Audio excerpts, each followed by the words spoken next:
And Sir Keir Starmer is going to promise what Labour says would be the biggest ever transfer of power from Westminster to the British people when he launches his report on the UK's future today. And Sir Keir Starmer joins us live now. Morning to you, Mr Starmer. Let's start by talking about the report that you will be outlining today. Can you explain what's in it? Yeah, look, this is a report that I'm really pleased to be able to launch today because it has within it the biggest transfer of power, of wealth, resource and opportunity to all places across the United Kingdom. And this isn't just some academic report. This is grounded in my real core belief that if we come into government in the next couple of years, and I hope that we will, we have to fix our economy and we have to fix our politics. And I think one of the reasons that our economy has failed over the last 12 years or so is because we haven't used all the resources, all the innovation, all the ability and talent that we've got across the whole of the country. And I think that's because too much power in the end is held in Westminster, in Whitehall, people there thinking that they know better than people who live in the areas that I'm most concerned about. So this is a big transfer of power. It's part of what I believe is the problem in our politics, which is too many politicians in Westminster and Whitehall making too many decisions about the lives of other people. And this is about answering the question, how do you allow decisions about people to be made close to where they are by them? Those that have got skin in the game usually know best what's best for them and their communities. So this is a comprehensive, compelling case for change. And I hope that if and when we come into government, that means we can start to fix the problems we've got, rebuild our country and take us forward to an economy that really is growing and working for everybody across all parts of the United Kingdom. So I'm very, very pleased to be launching this report this morning. So that's the mission statement. What's the detail? Yeah. Well, the detail is devolution of powers and resource to local areas to create what we've called clusters of economic activity. And let me just give you an example of what I mean by that. In Dundee at the moment, we've got a lot of video games as a sort of core industry there. We've got creative media in Bristol and Bath. We've got ceramics in the Midlands. These are the sort of clusters of activity I want to see driven across the whole of the country. Hydrogen, for example, in the northeast. There are lots of different economic activities that I think we can spread across the whole of the country if we are prepared to take this bold step of saying no longer is it going to be held in the centre. Let people with skin in the game have a much greater say over what happens in their area. And what revenue-raising powers will you be giving to local government?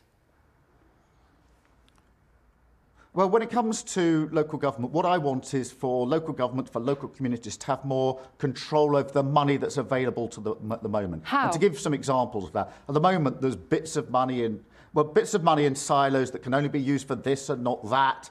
I want the ability of those local communities to have much greater flexibility about how that money is used.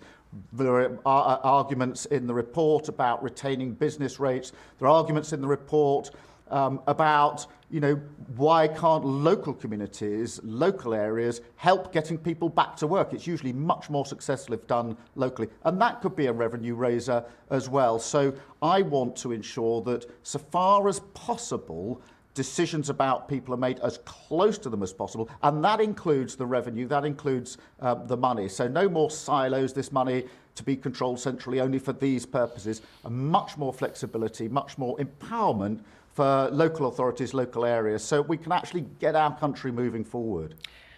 One suggestion that has really caught the attention of the headline writers has been the idea that you might scrap the House of Lords. Are you going to do that?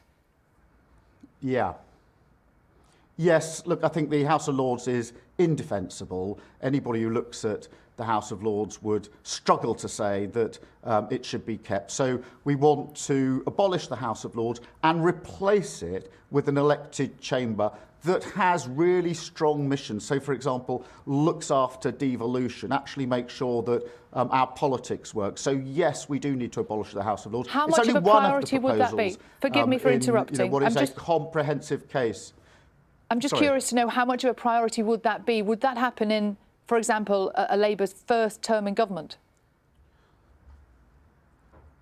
Look, I'm very keen that all of the recommendations in the report are carried out as quickly as possible. So we will now have, after today, a process of consultation, testing the ideas, and with a view to how do we implement them. It'd be surprising to have a report of this size if we didn't then consult those affected to how do we implement this. But to be very clear in answer to your question, the reason we're having the consultation now before the election is because I'm absolutely determined that an incoming Labour government will be a government of delivery. Therefore, I want the consultation out the way before the election, and then I want to get on with delivering. And all of the recommendations in the report, including the recommendation in relation to the House of Lords, are deliberately written in a way that means they can be implemented within the first 5 years of a Labour government. Obviously, there's a discussion to be had about how and when every bit is implemented, but the reason we're doing the consultation now is because I'm determined we will deliver. I think too many people watching this will be fed up with politicians saying what they're going to do and not delivering it. I want to do the talking now and the delivering when we come into government. I think a lot of people who are watching this morning are probably also fed up with the rising cost of living, worrying about how they're going to pay their bills, worrying about keeping their houses warm this winter. And that's an immediate worry, isn't it? That's a worry over the next several months. And what you seem to be talking about in this report is something quite academic. I completely agree. So go on, tell me what your plan is for those people. Look, firstly, I agree with you. People are really worried about the cost of living, about their energy bills, and that's why the Labour Party was very clear about freezing energy bills and ensuring that oil and gas companies who've made excess profits pay their fair share. But just to tackle your central question, what we've been doing in politics for the last 10 to 12 years is sticking plaster politics. So saying, well, we've got to fix the problem in the next 6 months, cost of living crisis, absolutely get that. But if we don't fix the problems with our economy, if we don't allow all places in the United Kingdom to contribute to our economy, we will never fix the underlying problem. So I'm up for the challenge you put to me, which is what are you going to do, for example, about energy bills this Christmas, this winter? And we've got a strong answer to that. But I'm not going to shy away from the fact that I think that the longer we go on with sticking plaster politics, just putting a plaster over the next 6 months, but not dealing with the underlying issues. And here, the driving issue here for me is, how do we turn our economy around? How do we allow all... If you look at those examples, ceramics in the Midlands, creative media in Bristol, but I want to build on that so that every place in the United Kingdom contributes to our economy. And that means good jobs, high-skilled jobs, secure jobs everywhere across the United Kingdom. We haven't got that.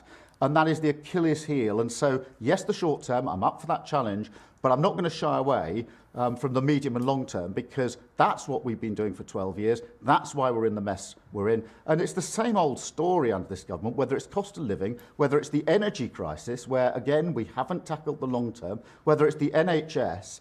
And I think it's time to call time on this sticking plaster politics. Let's just call time on that answer for 1 second, because I want to give you... the government statement in response to the report that you're talking about today. They've said the report highlights what we already know about Labour. While the government is focusing on the major issues people care about, Keir Starmer is playing politics with topics only relevant in Westminster. What do you say to that? Complete and utter nonsense.